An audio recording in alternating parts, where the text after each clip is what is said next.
आप देख रहे हैं के न्यूज, खबरों का सारथी।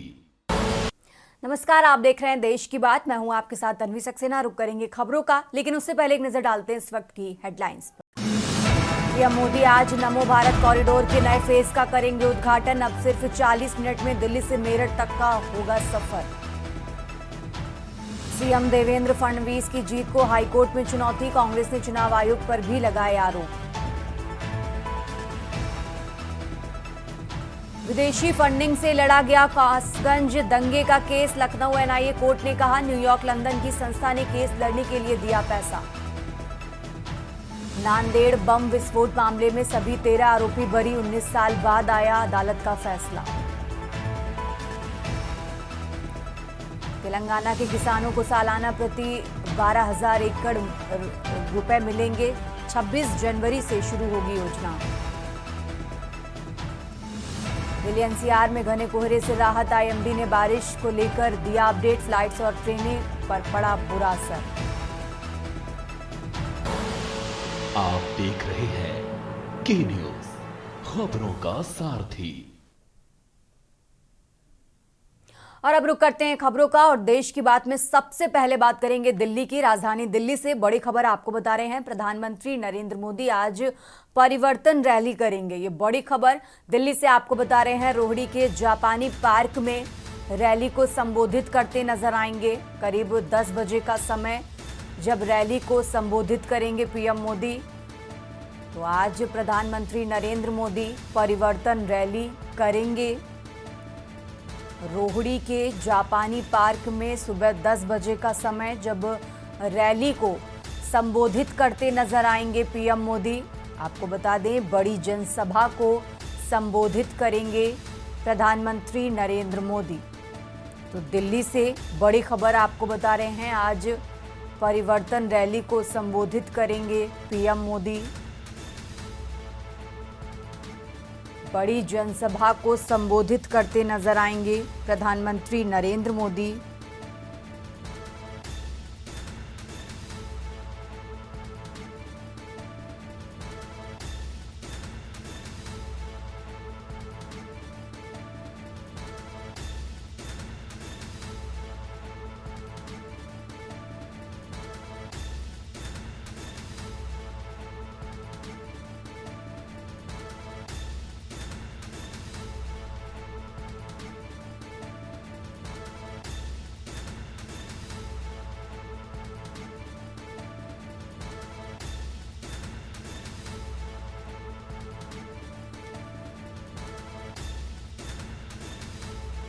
और इसी खबर पर ज्यादा जानकारी के लिए दिल्ली से विशेष संवाददाता अखिलेश जी हमारे साथ जुड़ गए हैं।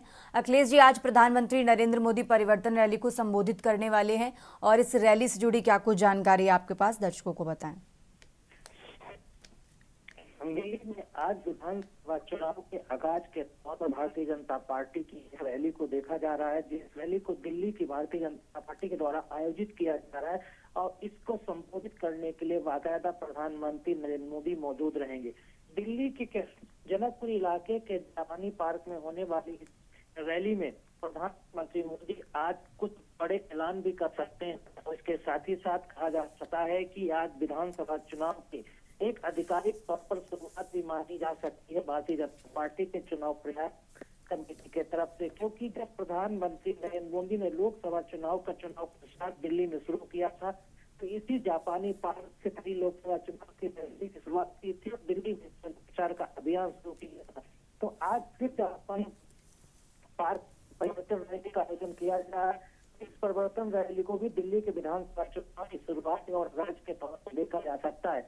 फिलहाल प्रधानमंत्री की जब आज रैली होगी तो आम आदमी पार्टी खासकर निशाने पर होगी और करीब 4,500 करोड़ के एक और प्रोजेक्ट का उद्घाटन प्रधानमंत्री का ऐलान यहाँ से जापानी पार्क की परिवर्तन रैली से हो सकता है। इसके अलावा और कार्यक्रम एक प्रधानमंत्री का रखा गया है, जो प्रधानमंत्री आज नमो भारत कॉरिडोर का उद्घाटन करेंगे और नमो भारत कॉरिडोर का नगर के बीच चलने वाली नमो भारत ट्रेन के लिए होगा, जो करीब 13 किलोमीटर लंबा। ठीक है अखिलेश जी, आपकी आवाज़ हम तक नहीं पहुंच रही है, हम दोबारा संपर्क करेंगे। और इसी बीच दिल्ली से बड़ी खबर आपको बता रहे हैं, जहां आज प्रधानमंत्री नरेंद्र मोदी परिवर्तन रैली को संबोधित करेंगे। करीब 10 बजे का समय जब इस रैली को संबोधित करते नजर आएंगे प्रधानमंत्री नरेंद्र मोदी।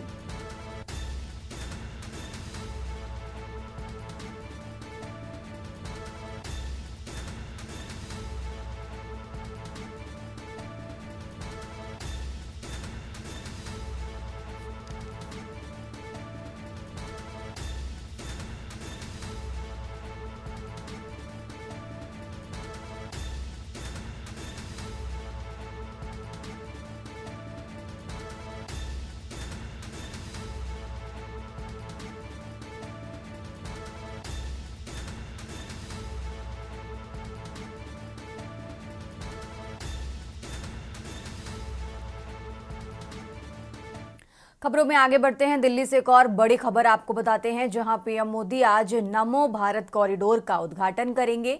ये बड़ी खबर दिल्ली से आपको बता रहे हैं, नमो भारत कॉरिडोर का उद्घाटन करेंगे प्रधानमंत्री नरेंद्र मोदी। दिल्ली खंड का उद्घाटन करेंगे पीएम मोदी। ये बड़ी खबर दिल्ली से आपको बता रहे हैं। करीब 11 बजे का समय जब उद्घाटन करते नजर आएंगे प्रधानमंत्री नरेंद्र मोदी। आज शाम 5 बजे से यात्री परिचालन शुरू होगा और हर 15 मिनट के अंतराल पर ट्रेनें उपलब्ध होंगी। ये बड़ी खबर आपको बता रहे हैं दिल्ली से, राजधानी दिल्ली से अहम जानकारी आपको बता रहे हैं,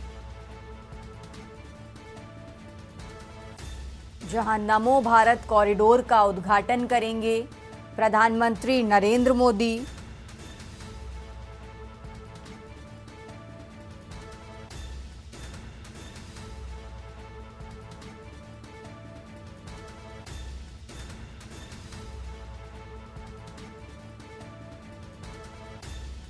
और ज़्यादा जानकारी के लिए हमारे साथ अखिलेश जी लगातार जुड़े हुए हैं। अखिलेश जी, आज नमो भारत कॉरिडोर का उद्घाटन करने वाले हैं पीएम मोदी। अब 40 मिनट में दिल्ली से मेरठ तक का सफर तय कर पाएंगे यात्री, और क्या कुछ जानकारी, क्या अपडेट अखिलेश जी? देखिए, आज बता दें, प्रधानमंत्री का आज उद्घाटन एक बड़ा कार्यक्रम है। इस बड़े कार्यक्रम को करीब 11 बजे प्रधानमंत्री नरेंद्र मोदी आज इसका उद्घाटन करेंगे। और ये नमो भारत कॉरिडोर का उद्घाटन हो रहा है, जिसके लिए साहिबाबाद और न्यू अशोक नगर के बीच का जो रेल खंड था वो बनकर अब तैयार हो गया है। इसकी करीब लंबाई 13 किलोमीटर बताई जा रही है, जिसका आज उद्घाटन प्रधानमंत्री नरेंद्र मोदी करेंगे। और प्रधानमंत्री के उद्घाटन का कार्यक्रम 11 बजे होगा और इसका उद्घाटन होने के बाद आज ट्रेनों का संचालन भी शुरू हो जाएगा। और साहिबाबाद और अशोक नगर के बीच चलने वाली ट्रेनों के जो अंतराल का समय रखा है, यानी हर स्टेशन से करीब 15 मिनट के अंतराल पर ट्रेनों को रवाना किया जाना। कह सकते हैं कि यार अशोक नगर से जो ट्रेन रवाना होगी वो साहिबाबाद के बीच पे चलेगी, उसका 15 मिनट के अंतराल होगा। और इससे पहले जो आगे गाजियाबाद से मेरठ के रूट का भी उद्घाटन प्रधानमंत्री पहले कर चुके हैं। तो कह सकते हैं अभी न्यू अशोक नगर से निजामुद्दीन दिल्ली रेलवे स्टेशन के बीच का जो अभी कॉरिडोर बचा है उस पर काम चल रहा है, तो अगला उद्घाटन उसके होने की संभावना रहेगी। अभी फिलहाल जो निजामुद्दीन रेलवे स्टेशन दिल्ली से लेकर मेरठ तक चलने वाले नमो भारत के कॉरिडोर का पूरा अभी काम नहीं हो पाया है, खंड में काम हो रहा है। तो आज अगले खंड यानी 13 किलोमीटर जो काम तैयार हुआ है, जिसे साहिबाबाद और न्यू अशोक नगर के बीच तैयार किया गया है, जिसका उद्घाटन आज प्रधानमंत्री नरेंद्र मोदी करेंगे। तो शाम 5 बजे से इसी रेलखंड पर ट्रेनों का संचालन भी शुरू हो जाएगा। हर 15 मिनट पर न्यू अशोक नगर से साहिबाबाद रूट के लिए ट्रेनें मिलेंगी। ठीक है अखिलेश जी, बहुत बहुत शुक्रिया आपका तमाम जानकारी दर्शकों तक पहुंचाने के लिए। और ये बड़ी खबर दिल्ली से आपको बड़ी खबर बता रहे हैं, जहां नमो भारत कॉरिडोर का आज उद्घाटन करेंगे प्रधानमंत्री नरेंद्र मोदी। ये बड़ी खबर आपको बता रहे हैं, राजधानी दिल्ली से दिल्ली खंड का उद्घाटन करेंगे पीएम मोदी। करीब 11 बजे का समय जब उद्घाटन करते नजर आएंगे प्रधानमंत्री नरेंद्र मोदी।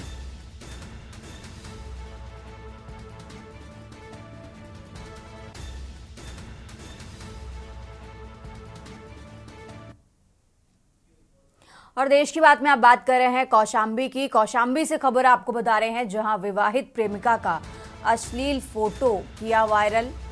प्रेमी की शर्मनाक करतूत सामने आई। कौशाम्बी से खबर आपको बता रहे हैं, प्रेमी ने विवाहिता के पति को भेजी अश्लील फोटो, जिसके बाद फोटो देखकर पति ने महिला को घर से निकाला। महिला की शिकायत पर आरोपी के खिलाफ केस दर्ज। फिलहाल पुलिस की गिरफ्त से दूर है आरोपी। कौशाम्बी के कड़ा धाम थाना क्षेत्र का ये मामला आपको बता रहे हैं। कौशाम्बी से खबर आपको बता रहे हैं, जहां फिलहाल अभी पुलिस की गिरफ्त से दूर है आरोपी। कौशाम्बी के कड़ा धाम थाना क्षेत्र का ये मामला।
देश की बात में फिलहाल यहाँ रुकते हैं एक छोटे से ब्रेक के लिए।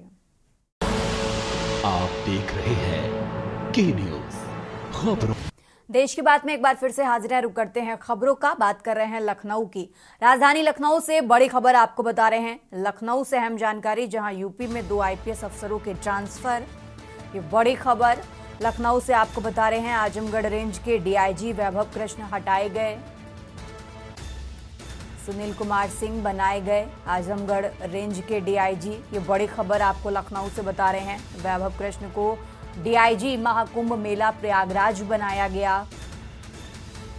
तो उत्तर प्रदेश में 2 आईपीएस अफसरों के ट्रांसफर हुए हैं। लखनऊ से खबर आपको बता रहे हैं। आजमगढ़ रेंज के डीआईजी वैभव कृष्ण हटाए गए।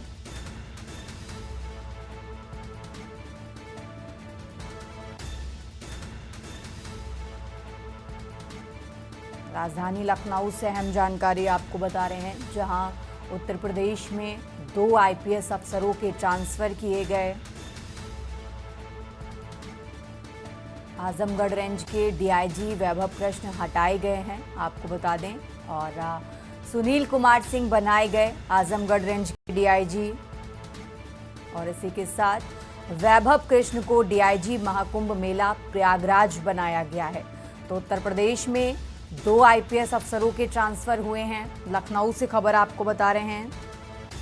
राजधानी लखनऊ से अहम जानकारी आपको बता रहे हैं, जहां आजमगढ़ रेंज के डीआईजी वैभव कृष्ण हटाए गए और सुनील कुमार सिंह आजमगढ़ रेंज के डीआईजी बनाए गए हैं। लखनऊ से खबर आपको बता रहे हैं। और इसी के साथ वैभव कृष्ण को डीआईजी महाकुंभ मेला प्रयागराज बनाया गया। तो यूपी में 2 आईपीएस अफसरों के ट्रांसफर। और इसी खबर पर ज्यादा जानकारी के लिए हमारे साथ शिवा शर्मा जुड़ गए हैं। शिवा, उत्तर प्रदेश में 2 आईपीएस अफसरों के ट्रांसफर हुए हैं, क्या बड़ी वजह थी? क्या महाकुंभ को देखते हुए तबादला किया गया? क्या कुछ बड़ी वजह थी इस तबादले की? दर्शकों को बताएं शिवा। देखिए, तब भी इस बात में बेशक दो राय नहीं है कि महाकुंभ का आयोजन जो जनवरी से फरवरी तक चल रहा है, उसके लिए पुलिस अधिकारियों ने, शासन प्रशासन ने कसर करनी है। और ये उसी के तहत कहा जाएगा कि 2010 बैच के जो आईपीएस वैभव कृष्ण थे, उनको आजमगढ़ रेंज से हटा करके महाकुंभ का प्रयागराज का चार्ज दिया गया है एज ए डीआईजी। और सुनील सिंह वो भी 2010 बैच के आईपीएस हैं, जो अभी तक ट्रैफिक पुलिस का पूरा कार्यभार देख रहे थे पुलिस हेडक्वार्टर से बैठ करके, उनको आजमगढ़ परिक्षेत्र का डीआईजी बनाया गया है। तो जरूर महाकुंभ में भी जो तैयारियां हैं उसको अच्छे तरीके से करनी है, और जितने भी जो काबिल आईपीएस ऑफिसर हो या पीसीएस ऑफिसर हो या नॉन गेस्टेड ऑफिसर हो, भारी संख्या में उनको लगाया जा रहा है कि किसी भी तरीके की कोई कमी वहां पर ना हो पुलिस फोर्स की तैनाती को लेकर के। उसी को लेकर के कल देर रात एक लिस्ट जारी की गई, जिसमें 2010 बैच के 2 डीआईजी रेंज के ऑफिसर को इधर से उधर किया गया है। प्रभव कृष्ण जो एक बहुत ही बेहद एक्सपीरियंस पर्सन है, नोएडा में एसएसपी का भी चार्ज ले चुके हैं, कई जगह उन्होंने अपनी काबिलियत दिखाई है, तो उनको महाकुंभ में लगाया गया कि डीआईजी रह करके वो वहां के जितने कार्य कर सकते हैं वो करेंगे। और सुनील कुमार जो लंबे समय से ट्रैफिक निदेशालय में तैनात थे, अब उनको आजमगढ़ परिक्षेत्र का डीआईजी बनाया गया है। ठीक है शिवा, बहुत बहुत शुक्रिया आपका तमाम जानकारी दर्शकों तक पहुंचाने के लिए। और ये बड़ी खबर लखनऊ से आपको बता रहे हैं, राजधानी लखनऊ से हम जानकारी आपको बता रहे हैं, जहां यूपी में 2 आईपीएस अफसरों के तबादले किए गए हैं। ये बड़ी खबर आपको बता रहे हैं, जहां वैभव कृष्ण को डीआईजी महाकुंभ मेला प्रयागराज बनाया गया। तो उत्तर प्रदेश में 2 आईपीएस अफसरों के ट्रांसफर हुए।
यहाँ रुकते हैं एक छोटे से ब्रेक के लिए, फौरन हाजिर होते हैं।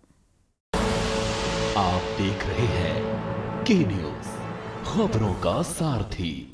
ब्रेक से वापस आ चुके हैं, रुक करते हैं खबरों का। बात कर रहे हैं लखनऊ की। राजधानी लखनऊ से बड़ी खबर आपको बता रहे हैं, जहां अब 1 साल में ही एमटेक कोर्स कराने की तैयारी। ये बड़ी खबर आपको बता रहे हैं। उच्च शिक्षा और शोध छात्रों की संख्या बढ़ाने के लिए ये निर्णय लिया गया है। 4 साल के बीटेक के बाद 1 साल में पूरा हो जाएगा एमटेक का कोर्स। ये बड़ी खबर आपको बता रहे हैं, जहां जुलाई 2025 से 1 साल का होगा। और ये बड़ी खबर लखनऊ से आपको बता रहे हैं। बीटेक के बाद एमटेक करने में छात्रों को 6 साल लगते हैं। 1 वर्षीय एमटेक कोर्स शुरू करने की एक बना रहा रणनीति।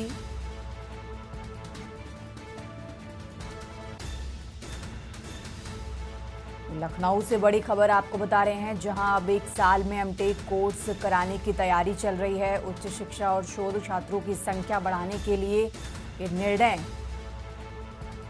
और 4 साल के बीटेक के बाद 1 साल में पूरा हो जाएगा एमटेक का कोर्स। ये बड़ी खबर आपको बता रहे हैं, जहां जुलाई 2025 से 1 वर्षीय एमटेक कोर्स शुरू करने की तैयारी।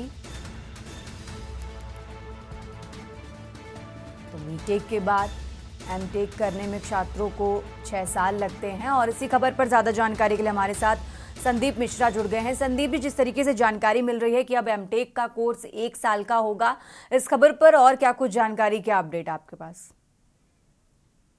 देखिए, अब 1 वर्ष में एमटेक के कोर्स कराने की तैयारी की जा रही है, क्योंकि अब तक जो है ये 4 वर्ष के बीटेक के साथ में होता था।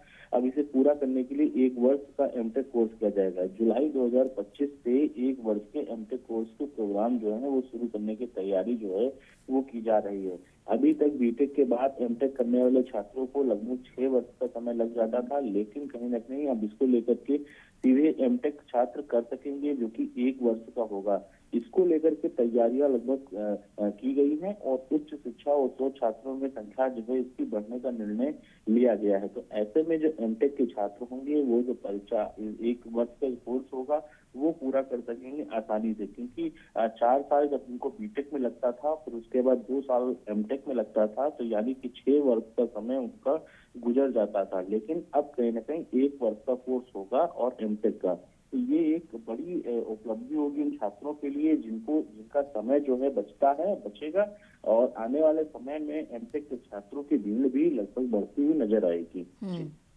ठीक है संदीप जी, बहुत बहुत शुक्रिया आपका तमाम जानकारी दर्शकों तक पहुंचाने के लिए। और ये बड़ी खबर लखनऊ से आपको बता रहे हैं, जहां अब जुलाई 2025 से 1 साल का ये कोर्स कराने की तैयारी चल रही है।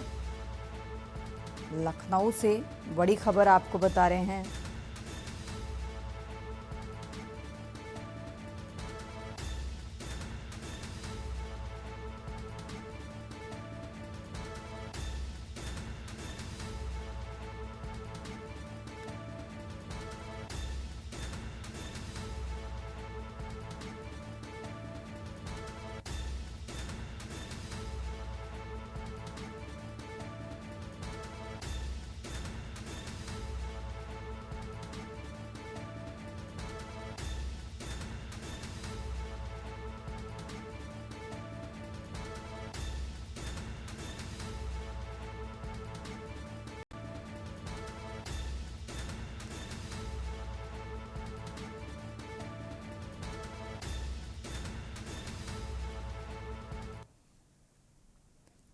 देश की बात में लगातार बात कर रहे हैं लखनऊ की। लखनऊ से एक और बड़ी खबर आपको बताते हैं। राजधानी लखनऊ से एक और बड़ी खबर, जहां शिक्षा मित्रों समेत 8 लाख कर्मियों को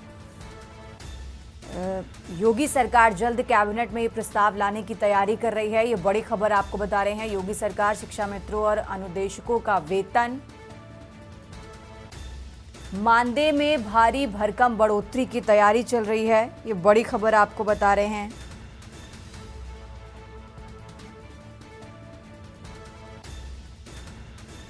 मजदूरी 17,000 से 20,000 प्रतिमाह देने के निर्देश। लखनऊ से बड़ी खबर आपको बता रहे हैं। तैयार प्रस्ताव को वित्त विभाग से मंजूरी मिल चुकी है। अब इसे जल्द कैबिनेट से पास कराने की तैयारी चल रही है। लखनऊ से बड़ी खबर आपको बता रहे हैं, जहां इस प्रस्ताव को वित्त विभाग से मंजूरी मिल चुकी है और अब जल्द ही कैबिनेट से पास कराने की तैयारी चल रही है। लखनऊ से बड़ी खबर आपको बता रहे हैं। प्रस्ताव तैयार कर सीएम योगी के पास मंजूरी के लिए भेजा। सरकार के निर्णय से 8 लाख से ज्यादा कर्मी लाभान्वित होंगे। तो शिक्षा मित्रों समेत 8 लाख कर्मियों का बढ़ेगा मानदेय। और इसी खबर पर ज्यादा जानकारी के लिए हमारे साथ संदीप जी जुड़े हुए हैं। संदीप जी, जिस तरीके से जानकारी मिल रही है कि अब शिक्षा मित्रों समेत 8 लाख कर्मियों का मानदेय बढ़ेगा और जल्द ही इसे कैबिनेट में मंजूरी मिल सकती है, इस खबर पर और क्या कुछ जानकारी, क्या अपडेट आपके पास?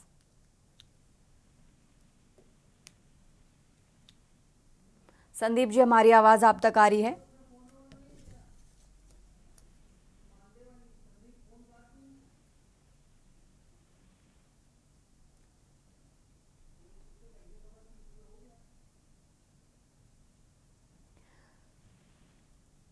संदीप जी से हम दोबारा संपर्क करेंगे। और ये बड़ी खबर लखनऊ से आपको बता रहे हैं। राजधानी लखनऊ से अहम जानकारी आपको बता रहे हैं, जहां इस तैयार प्रस्ताव को जल्द ही कैबिनेट से पास कराने की तैयारी चल रही है। लखनऊ से बड़ी खबर आपको बता रहे हैं।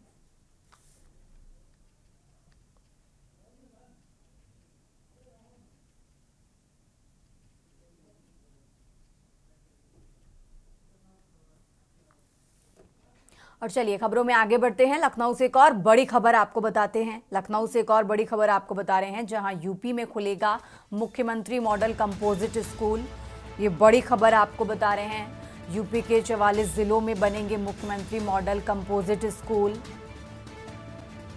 प्री प्राइमरी से इंटर तक एक छत के नीचे पढ़ाई होगी। 5 एकड़ वाले परिषदीय स्कूलों में बनेंगे कंपोजिट स्कूल। 25 करोड़ की लागत से बनेगा एक मुख्यमंत्री मॉडल कंपोजिट स्कूल। ये बड़ी खबर लखनऊ से आपको बता रहे हैं। 1500 विद्यार्थियों के पढ़ने की व्यवस्था होगी। रामपुर, हाथरस, भदोही, बदायूं और बहराइच में ये स्कूल बनाए जाएंगे। ओएनजीसी अपने CSR के तहत निर्माण कराएगा। ये बड़ी खबर लखनऊ से आपको बता रहे हैं, जहां बेसिक शिक्षा विभाग विद्यालयों में अत्याधुनिक सुविधाएं होंगी। तो यूपी में खुलेगा मुख्यमंत्री मॉडल कंपोजिट स्कूल। ये बड़ी खबर आपको बता रहे हैं।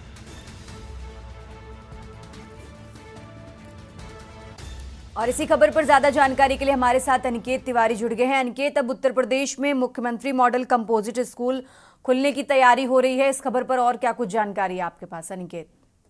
देखिए तन्वी, अगर बात की जाए उत्तर प्रदेश में शिक्षा विभाग की, तो शिक्षा विभाग के स्तर को लगातार बेहतर बनाने का प्रयास लगातार प्रदेश सरकार और मुख्यमंत्री योगी आदित्यनाथ करते हुए नजर आ रहे हैं। और इसी क्रम में एक बड़ा फैसला तन्वी लिया गया है कि 5 एकड़ वाले जो परिषदीय स्कूल होंगे वहां पर अब मुख्यमंत्री जो मॉडल कंपोजिट जो स्कूल है वो बनाए जाएंगे। बता दें आपको तन्वी की उत्तर प्रदेश के 44 जिलों को कहीं ना कहीं चिन्हित किया गया है।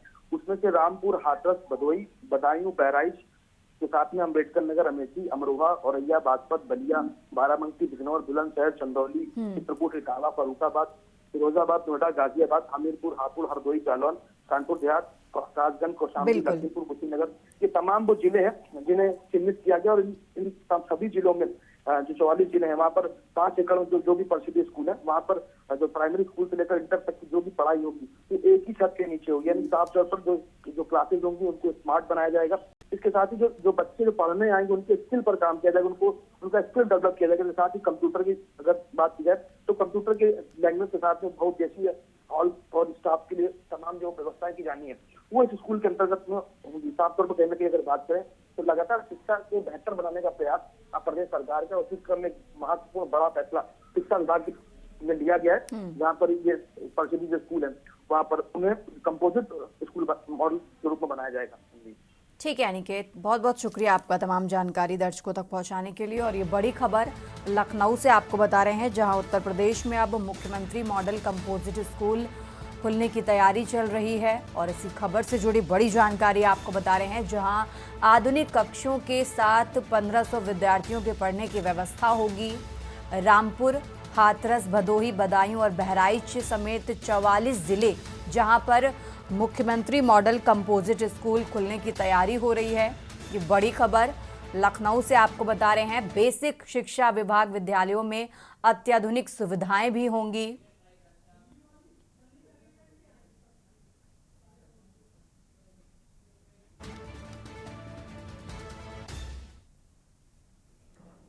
खबरों का सिलसिला लगातार जारी है। फिलहाल यहां रुकते हैं एक छोटे से ब्रेक के लिए।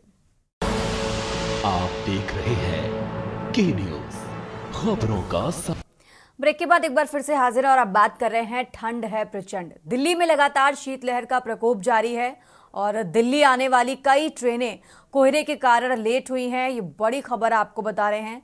दिल्ली से अहम जानकारी आपको बता रहे हैं, जहां दिल्ली में लगातार शीतलहर का प्रकोप जारी। दिल्ली आने वाली कई ट्रेनें कोहरे के कारण लेट हुई हैं। ठंड से बचने के लिए लोग अलाव का सहारा ले रहे हैं। ये बड़ी खबर दिल्ली से आपको बता रहे हैं, जहां ठंड का कहर लगातार जारी है। दिल्ली में लगातार शीतलहर का प्रकोप जारी। ठंड से बचने के लिए लोग अलाव का सहारा ले रहे हैं। राजधानी दिल्ली में लगातार शीतलहर का प्रकोप जारी। ये बड़ी खबर आपको बता रहे हैं। लोग ठंड से बचने के लिए अलाव का सहारा ले रहे हैं और कई ट्रेनें भी कोहरे के कारण लेट हुई हैं। दिल्ली आने वाली कई ट्रेनें कोहरे के कारण लेट। ये बड़ी खबर आपको बता रहे हैं, जहां ठंड का प्रकोप लगातार जारी है और इसी वजह से कई ट्रेनें लेट हुई हैं और ठंड से बचने के लिए लोग अलाव का सहारा लेते नजर आ रहे हैं। ये बड़ी खबर आपको बता रहे हैं दिल्ली से, जहां शीतलहर का प्रकोप लगातार जारी।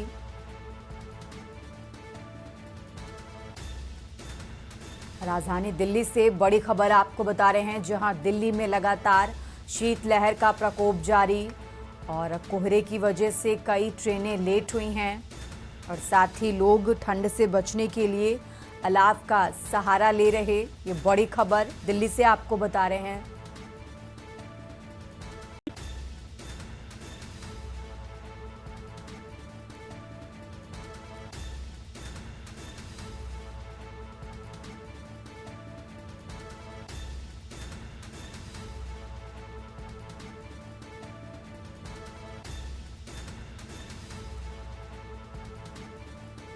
और इसी खबर पर ज्यादा जानकारी के लिए हमारे साथ दिल्ली से विशेष संवाददाता अखिलेश जी हमारे साथ जुड़ गए हैं। अखिलेश जी, दिन प्रतिदिन ठंड बढ़ती जा रही है, ठंड की वजह से कई ट्रेनें भी लेट हो रही हैं और लोग जिस तरीके से ठंड से बचने के लिए अलाव का सहारा ले रहे हैं, सबसे पहले तो दिल्ली में दिल्ली सरकार की तरफ से ठंड से बचने के लिए लोगों के लिए क्या कुछ व्यवस्थाएं की जा रही हैं, रैन बसेरों की स्थिति क्या है, क्या कुछ अपडेट आपके पास अखिलेश जी? देखिए तन्वी, आपको बता दें कि दिल्ली में शीतलहर चल रही है, कड़ाके की ठंड हो रही है, ठिठुरन लगातार जारी है।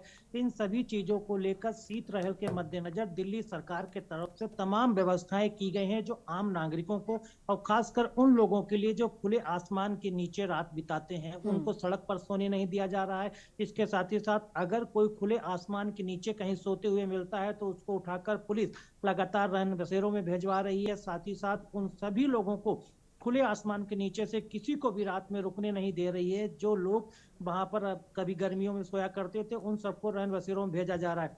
दिल्ली सरकार के तरफ से दिल्ली के तमाम ऐसे इलाके हैं जहां मुख्य मुख्य केंद्र बिंदुओं पर नए बसेरा बनाए गए हैं। इन रैन बसेरों में बाकायदा तखत, गद्दे और कंबल सबकी व्यवस्था की गई है। किसी को भी ठंड से अपनी जान गंवाना ना पड़े, किसी को ठंड से कोई बड़ा नुकसान ना उठाना पड़े, इसको लेकर दिल्ली सरकार की तरफ से बाकायदा अच्छी व्यवस्था की गई है। कहा जा सकता है कि रैन बसेरों में किसी तरह की कोई दिक्कत देखने को नहीं मिल रही है। जैसे लोग अगर रैन बसेरे में रहना चाहते हैं वो रैन बसेरों में रहें, अगर जिनके पास रहने की व्यवस्था नहीं है वो खुले आसमान के नीचे अपने लाइफ गुजारते हैं, उन लोगों को बाकायदा शासन, प्रशासन और पुलिस के द्वारा रैन बसेरों तक पहुंचाया जा रहा है। वहीं लगातार सुबह से दिल्ली में घना कोहरा छाया था, इसके वजह से विजिबिलिटी काफी कम थी। दिल्ली आने वाली ज्यादातर ट्रेनें लेट चल रही थी, 1 घंटे से लेकर कई घंटों तक ट्रेनों का आवाजाही में लेट हो रही है और दिल्ली पहुंचने वाली ज्यादातर ट्रेनें लेट है। इसके साथ ही साथ अगर विजिबिलिटी कम हुई उसका असर हवाई उड़ानों पर भी पड़ रहा है। दिल्ली का जो अंतरराष्ट्रीय हवाई अड्डा है वहां से भी उड़ानें भी लेट हो रही हैं, उन पर भी असर हो रहा है क्योंकि विजिबिलिटी 0 के आसपास है। इन तमाम चीजों को लेकर शासन प्रशासन पूरी तरह से मुस्तैद है, लेकिन जिस तरह से दिल्ली में पहले प्रदूषण था, प्रदूषण के बाद घना कोहरा और शीतलहर और ठिठुरन के साथ लगातार प्रकोप ठंड का जारी है। इसको लेकर दिल्ली सरकार अलाव भी जलवा रही है, इसके साथ रैन बसेरों में हीटर्स का इंतजाम भी करवा रही है और लगातार दिल्ली सरकार ठंड से बचाने के लिए लोगों का काम कर रही है। वही आम नागरिक जो खुले में जलने वाले अलाव का सहारा लेकर अपने को ठंड से बचाने से और शीतलहर के प्रकोप से बचाने में लगे हुए हैं। तन्वी, ठीक है अखिलेश जी, बहुत बहुत शुक्रिया आपका ये तमाम अपडेट हम तक पहुंचाने के लिए। और ये बड़ी खबर दिल्ली से आपको बता रहे हैं, राजधानी दिल्ली से अहम जानकारी आपको बता रहे हैं, जहां शीतलहर का प्रकोप लगातार जारी है। लोग ठंड से बचने के लिए अलाव का सहारा ले रहे हैं और ठंड की वजह से, कोहरे की वजह से कई ट्रेनें भी लेट हो रही हैं। दिल्ली आने वाली कई ट्रेनें कोहरे के कारण लेट हुई हैं। दिल्ली से बड़ी खबर आपको बता रहे हैं, जहां ठंड से बचने के लिए लोग अलाव का सहारा ले रहे। और इसी खबर पर ज्यादा जानकारी के लिए हमारे साथ बुलंदशहर से अनिल मीणा भी हमारे साथ जुड़े हैं। अनिल, बुलंदशहर में फिलहाल क्या कुछ अपडेट निकलकर सामने आ रहा है? बढ़ती ठंड, दिन प्रतिदिन ठंड बढ़ती जा रही है, प्रशासन की तरफ से क्या कुछ व्यवस्थाएं, अलाव की व्यवस्था की जा रही है, रैन बसेरों की स्थिति क्या है? अनिल जी देखिए, बिल्कुल तन्वी, मैं आपको बताऊं जनपद बुलंदशहर से लगातार सर्दी का प्रकोप बढ़ता जा रहा है। उसके बाद भी अगर बात की जाए तो जिला प्रशासन पूरी तरह से मोड पे आ गया है, क्योंकि लगातार हमारे चैनल के माध्यम से लगातार जो खबर दिखाई जा रही है तो उसको लेकर प्रशासन ने कहीं ना कहीं संज्ञान लिया है खबरों का, और खबरों का संज्ञान लेने के साथ साथ प्रशासन ने तमाम व्यवस्थाएं पूरी की है। अगर बात की जाए जनपद बुलंदशहर में 22 रैन बसेरे बनाए गए हैं और 236 अलाव के पॉइंट बनाए गए हैं, जिन पर 236 चौराहे जो चिन्हित किए गए प्रशासन के द्वारा। और लगातार जब कल हमारे द्वारा खबर चलाई गई थी तो वहां भी अगर बात की जाए तो जिस चौराहे में मैं खड़ा हूँ, यहाँ भी अब सुबह की होने में भी नगर पंचायत की तरफ से अलाव की व्यवस्था की गई है। लगातार देखा जा रहा था ये जो चौराहा है, इस चौराहे पर लगातार अगर बात की जाए पूरे रात से लेकर पूरे दिन चारों तरफ से लोग आने जाने लगते हैं, और उसके बाद भी यहाँ व्यवस्था नहीं थी। तो हमने के न्यूज के माध्यम से जिस तरह से खबर चलाई थी तो उसके बाद जिला प्रशासन ने और नगर पंचायत की जो ईओ है उन्होंने संज्ञान लेते हुए अलाव की व्यवस्था कराई है। लोगों के लिए कहीं ना कहीं जिस तरह से जो सर्दी लग रही थी तो उसको दूर भगाने के लिए अलाव की व्यवस्था की। अगर बात की जाए कुछ गाँव की अगर बात की जाए, गाँव स्तर पर लगातार अभी लापरवाही बढ़ती जा रही है, क्योंकि गाँव स्तर पर लगातार प्रधानों के द्वारा किसी तरह की कोई व्यवस्था न होना वो भी चिंता का विषय है। अगर देखा जा रहा है कि जिस तरह से अधिकारियों ने पहले ही निर्देश दिए थे कि ग्राम पंचायत की तरफ से भी अलाई की व्यवस्था की नहीं, गाँवों की तरफ से अगर बात की जाए तो गाँव में लगातार जो ग्रामीण लोग हैं वो अपने आप अलाई की व्यवस्था खुद कर रहे हैं और सर्दी से भगाने की कोशिश कर रहे हैं। अगर बात की जाए लगातार लोग, अगर बात की जाए लगातार जो लोग हैं वो कहीं ना कहीं चाय की दुकानों पर अधिकांश देखने को मिल रहे हैं। अगर बात की जाए, देखिए मैं एक यहाँ ऐसी जगह पे मौजूद हूँ जो अगर बात की जाए करीब 45 साल पुरानी चाय की दुकान है और यहाँ जो लोग हैं देखिए तस्वीरों में तन्वी देख सकती हैं कि अगर देखिए ये जो लोग हैं ये यहाँ अलाय पे भी ताप रहे हैं। और बात किया चाय की दुकान की, जो ये चाय की दुकान है ये 40 साल पुरानी दुकान है और मैं आपको बता दूं जनपद बुलंदशहर में सबसे जो सस्ती चाय इसी दुकान पे मिलती है।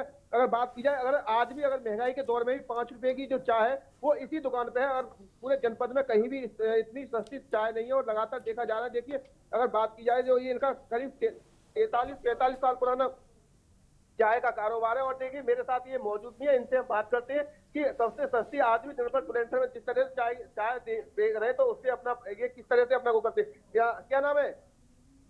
अच्छा, आज भी आपके यहाँ सबसे सस्ती चाय दी जा रही है, क्या है? 5 रुपए की चाय आपके यहाँ मिल रही है आज भी? हमारे यहाँ 30 रुपए में दूध आ रहा है हमारे यहाँ।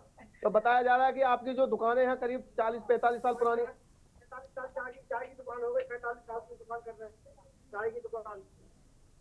तो देखिए तन्वी, ये भी कहीं ना कहीं वाकई एक लोगों के लिए बहुत राहत बड़ी वो है। सर्दी में अगर बात की जाए जिस तरह से लोगों के लिए बहुत ही सस्ती दामों में जिस तरह से 5 रुपए की जो चाय मिल रही है वो भी कहीं ना कहीं लोगों के लिए, जिस तरह से जो ये दुकानदार है इन्होंने कहीं ना कहीं माहौल को देखते हुए, जो ग्रामीण क्षेत्र है उसको देखते हुए जिस तरह से 5 रुपए की जो चाय दी है उससे कहीं ना कहीं जो मजदूर वर्ग के लोग हैं वो कहीं ना कहीं अपनी चाय पी के सर्दी भगा सकते हैं। क्योंकि अगर देखा जा रहा है शहर में अगर जाके बात करें तो जनपद बुलंदशहर में शहर में भी कम से कम 15 रुपए की चाय मिलती है, लेकिन ये पहासू में वो दुकान है जिसपे आज भी 5 रुपए की चाय और लगातार सुबह से जो मजदूर वर्ग के लोग हैं जो मजदूरी करने वाले जाते हैं वो सुबह यहाँ चाय पी के जाते हैं और सर्दी भगाने की कोशिश की है। इस चौराहे की हमने खबर चलाई थी, यहाँ अलाई की व्यवस्था नहीं थी, जो मजदूर लोग थे वो ठंड में सुकड़ रहे थे, उसको लेकर नगर पंचायत ने खबर का संज्ञान लिया। संज्ञान लेने के बाद में लोगों के लिए अलाई की व्यवस्था कराएगी।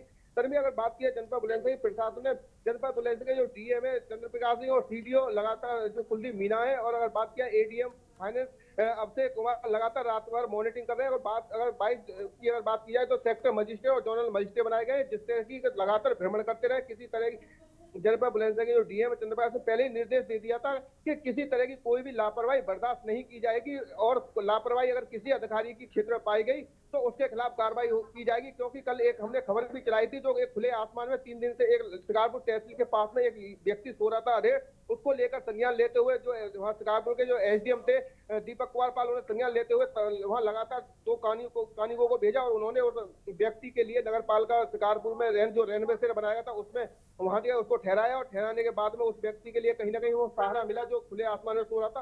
तो लगातार देखा जा रहा है कि जिस तरह से सर्दी का प्रकोप बढ़ता जा रहा है और उत्तर प्रदेश के मुख्यमंत्री योगी आदित्यनाथ ने पहले ही निर्देश दे दिए थे कोई भी व्यक्ति खुले आसमान में नहीं सोता पाया जाता है तो उससे संबंधित अधिकारी के खिलाफ कार्रवाई की जाएगी। तो अगर बात किया जनपद बुलंदशहर के डीएम जो चंद्रप्रकाश सिंह है वो पूरी तरह से एक्टिव मूड में खुद सड़कों पर लगातार देर रात में लगातार भ्रमण करते रहते हैं। कभी किसी नगर पंचायत में, कभी नगर पालिका में खुद भ्रमण करते हैं और औचक निरीक्षण करते हैं। जो लापरवाही पाई जाती है तो उस संबंधित अधिकारी के खिलाफ वो कारण बताओ नोटिस जारी भी करते हैं और उससे पूछते हैं कि आखिरकार व्यवस्था क्यों नहीं की गई है। अगर लगातार देखा जा रहा है जनपद बुलंदशहर में जो रैन बसेरे जो बनाए गए, अगर बात की जाए कुछ ऐसे रैन बसेरे हैं जहां अगर शहर के तो उनमें हीटर की व्यवस्था है, बेड, कंबल है, ठंडे गर्म पानी सभी चीज की व्यवस्था है, खाने तक की व्यवस्था वहाँ कही गई है। लेकिन अभी भी कुछ नगर पंचायत ऐसी है जो ग्रामीण क्षेत्र की है जिनमें इस तरह की अभी व्यवस्था नहीं है। तो उनके लिए भी अधिकारियों ने निर्देश दिया है कि तमाम व्यवस्था को पूरा किया जाए जिससे कि किसी भी आने जाने वाले व्यक्ति को किसी तरह की कोई भी परेशानी ना हो। तन्वी,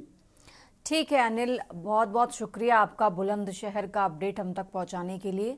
और ये बड़ी खबर आपको बता रहे हैं जहां ठंड का प्रकोप लगातार जारी है और बुलंदशहर की स्थिति क्या है वो हमने आपको बताई। और ये बड़ी खबर आपको बता रहे हैं जहां ठंड से बचने के लिए लोग जगह जगह पर अलाव का सहारा लेते नजर आ रहे हैं।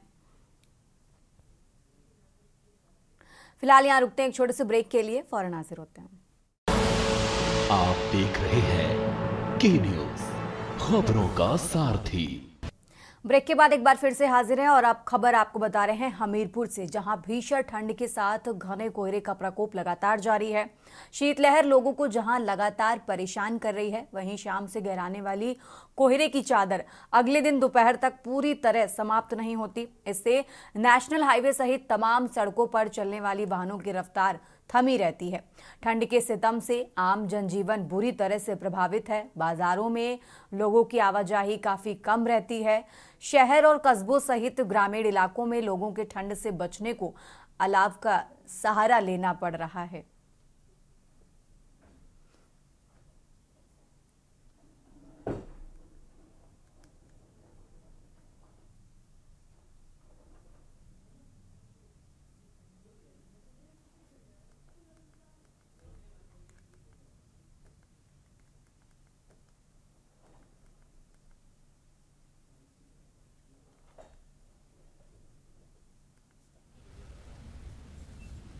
पहाड़ी इलाकों में हो रही बर्फबारी का असर समूचे उत्तर भारत में देखने को मिल रहा है। वहीं बात करें हमीरपुर जनपद की, तो हमीरपुर जनपद को भी कोहरे की चादर ने ढक दिया है। वहीं इस वक्त हम हमीरपुर मुख्यालय के मुख्य तिराहे पे खड़े हुए हैं। मेरे पीछे आप देख सकते हैं नेशनल हाईवे 34 है, जहां वाहनों की रफ्तार पर लगाम लग चुकी है। आपको बता दें कि कड़ाके की ठंड को देखते हुए जो जिला प्रशासन है उसने आम जनमानस के लिए, चाहे वो अलाव की व्यवस्था हो, रैन बसेरे की व्यवस्था हो, तमाम तरीके के इंतजामात किए हुए हैं। सिद्धार्थ द्विवेदी, के न्यूज़ इंडिया, हमीरपुर।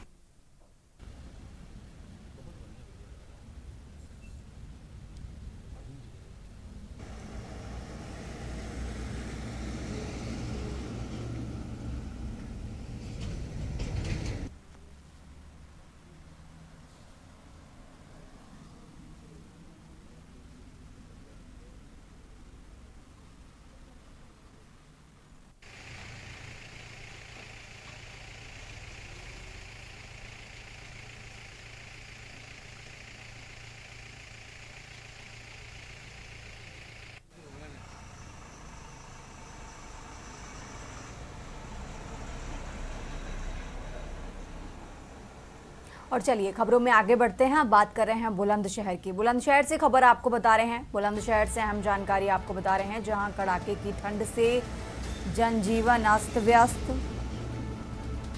शहरों, कस्बों और गांवों तक अलाव ही सहारा बन रहा है लोगों का। प्रशासनिक अव्यवस्थाओं से लोगों में नाराजगी है। जहां पर अलाव की व्यवस्था प्रशासन की तरफ से नहीं की जा रही है, वहां पर लोगों में प्रशासन को लेकर नाराजगी है। बुलंदशहर से खबर आपको बता रहे हैं, पर्याप्त अलाव न जलवाने का आरोप लगा रहे हैं। लोगों को निजी संसाधनों से अलाव जलाना पड़ रहा है। रोज़ कमाने खाने वालों के सामने सबसे ज़्यादा दिक्कतें हैं। बुलंदशहर से खबर आपको बता रहे हैं, जहां पहासू और शिकारपुर क्षेत्र ये हकीकत बयां कर रहा है। बुलंदशहर से खबर आपको बता रहे हैं, लोग खुद ही संसाधन जुटाकर खुद ही अलाव की व्यवस्था कर रहे हैं, और जिसको लेकर प्रशासन को लेकर लोगों में नाराज़गी है, क्योंकि प्रशासन की तरफ से कोई व्यवस्था नहीं की जा रही है। प्रशासनिक अव्यवस्थाओं से लोगों में नाराज़गी। बुलंदशहर से खबर आपको बता रहे हैं, जहां लोग ये आरोप लगा रहे हैं कि पर्याप्त अलाव न जलवाने का आरोप लोग लगाते नजर आ रहे हैं। बुलंदशहर से खबर आपको बता रहे हैं, जहां लोग खुद ही अलाव की व्यवस्था कर रहे हैं।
और इस बुलेटिन में फिलहाल इतना ही। आप देखते रहिए के न्यूज़ इंडिया। आप देख रहे हैं के न्यूज, खबरों का सारथी।